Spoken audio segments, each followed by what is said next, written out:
بسم اللہ الرحمن الرحیم۔ شروع اللہ کے نام سے جو انتہائی مہربان اور نہایت رحم کرنے والا ہے۔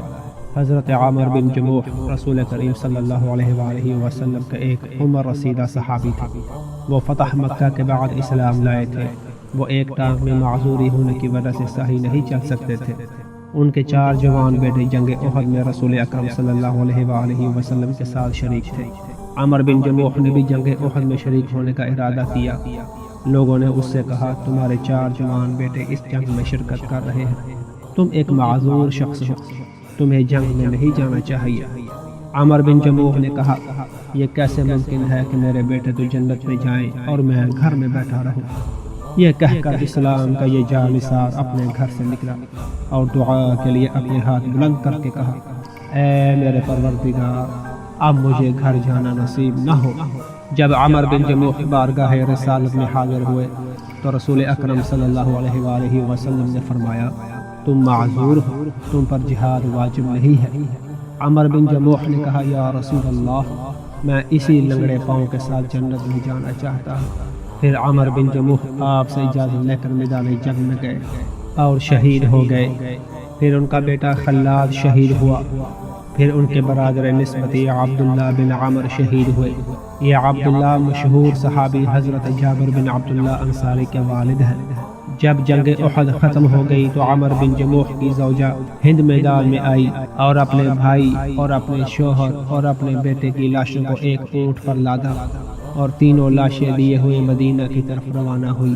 جب یہ بیوی لاشیں اٹھائے ہوئے مدینہ کی جانب آ رہی تھی تو مدینہ سے بہت سی عورتیں روتی ہوئی احد کی جانب آ رہی تھی۔ آنے والی عورتوں نے رسول اکرم صلی اللہ علیہ وآلہ وسلم کی خیریت دریافت کی تو ہند نے کہا، خدا کا شکر ہے کہ رسول کریم صلی اللہ علیہ وآلہ وسلم زندہ و سلامت ہیں، اور جب حضور صلی اللہ علیہ وآلہ وسلم زندہ ہیں تو ہمارے لیے کوئی مصیبت نہیں ہے۔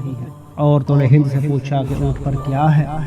ہند نے کہا، اونٹ پر میرے بھائی اور شوہر اور بیٹے کی لاشیں ہیں، میں یہ لاشیں مدینہ لے جا رہی ہوں۔ جب اونٹ میدان احد کی آخری سرحد پر پہنچا تو لیٹ گیا۔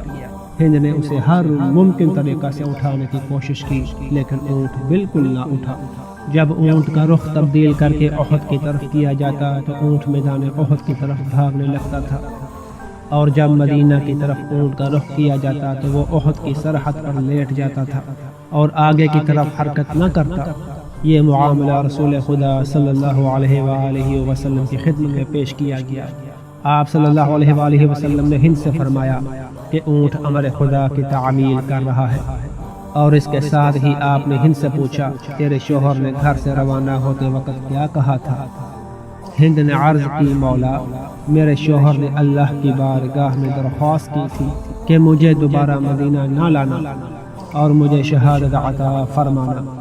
یہ الفاظ سن کر رسول خدا صلی اللہ علیہ وآلہ وسلم نے فرمایا، اے گروہ انصار، تمہارے اندر ایسے افراد موجود ہیں جو خدا سے جو کچھ مانگے خدا ان کی دعا کو رد نہیں کرتا۔ عامر بن جموح بھی انہی لوگوں میں سے تھے۔ پھر آپ صلی اللہ علیہ وآلہ وسلم نے فرمایا، فرشتوں نے تیرے بھائی کے سر پر اپنے پر پھیلائے ہوئے ہیں اور دیکھ رہے ہیں کہ وہ کہاں دفن ہوتا ہے۔ تیرا شوہر اور تیرا بھائی اور تیرا بیٹا جنت میں ایک دوسرے کے ساتھی ہیں۔ ہند نے عرض کی، یا رسول اللہ، آپ دعا مانگے کہ میں بھی جنت میں ان کے رفیق ہوں۔ عبداللہ اور عامر کی قبر احد کے میدان میں اس جگہ بنائی گئی جہاں سے سیلابی پانی گزرتا تھا۔ ایک دفعہ سیلابی پانی آیا اور ان کی قبریں منہدم ہو گئی۔ لوگوں نے وہاں ایک عجیب منظر دیکھا کہ عبداللہ اپنے زخم پر ہاتھ رکھے ہوئے ہیں۔ جیسے ہی ان کے ہاتھ کو وہاں سے ہٹایا گیا تو ان کے زخم سے خون بہنے لگا۔ لوگوں نے ان کے ہاتھ کو پھر اسی جگہ پر رکھ دیا تو خون بہنا بند ہو گیا۔ حضرت جابر بن عبداللہ انصاری کہتے ہیں کہ میرے والد کی قبر 46 سال کے بعد منہدم ہو گئی۔ میں قبر کی اصلاح کے لیے گیا تو میرے والد کا جسم اس طرح سے تر و تازہ تھا کہ یوں معلوم ہوتا تھا کہ ابھی سوئے ہوں، اور ہرمل گھاس جو دفن کرتے وقت ان کی پنڈلیوں پر ڈالی گئی تھی وہ بھی سرسبز و شاداب تھی۔